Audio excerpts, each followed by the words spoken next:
ఈరోజు మరొకసారి సమ్మక్క సారలమ్మ ఏదైతే రెనోవేషన్ జరిగే పనులు దేశ చరిత్రలోనే కాదు ప్రపంచ చరిత్రలో గిరిజనులు సాంప్రదాయబద్ధంగా గిరిజనేతరులు కోట్లాది మంది ఆరాధ్య దైవంగా పూజించే సమ్మక్క సారలమ్మకు సంబంధించిన రెనోవేషన్ పనులు యుద్ధ ప్రాతిపదికన రైట్ టైంలో కంప్లీషన్కి దగ్గరలో ఉన్నాయని చెప్పడానికి సంతోషిస్తున్నాను. ఈ నెల 20వ తారీఖు లోపు గౌరవ ముఖ్యమంత్రి రేవంత్ రెడ్డి గారు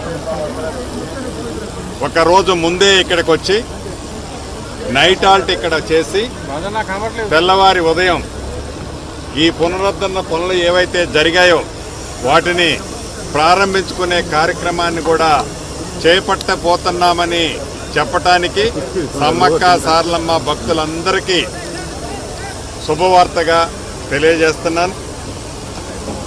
ఈ సంవత్సరం జాతరను పురస్కరించుకొని ప్రతి జాతరకి వచ్చేదానికంటే కూడా ఒక తెలంగాణ రాష్ట్రంలోనూ పరిసర ప్రాంతంలో ఉండే రాష్ట్ర ప్రజలనే కాకుండా దేశంలో ఉండే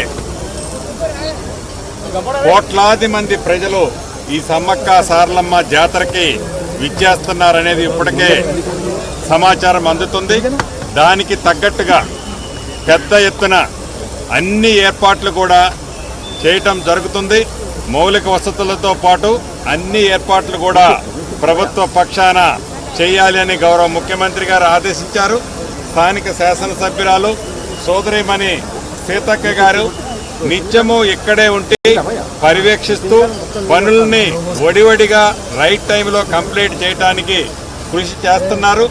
తప్పకుండా ఆ అమ్మవార్ల దయతో ఈ కార్యక్రమం, ఎందుకంటే మేము ఛాలెంజ్గా ఈ ప్రభుత్వం చేపట్టింది, తక్కువ టైంలో రాతితో ఒక 200 సంవత్సరాల వరకు చెక్కు చెదరకుండా ఉండే విధంగా ఈ కార్యక్రమాన్ని చేపట్టింది లగాయత్తు, చేపట్టింది మొదలు.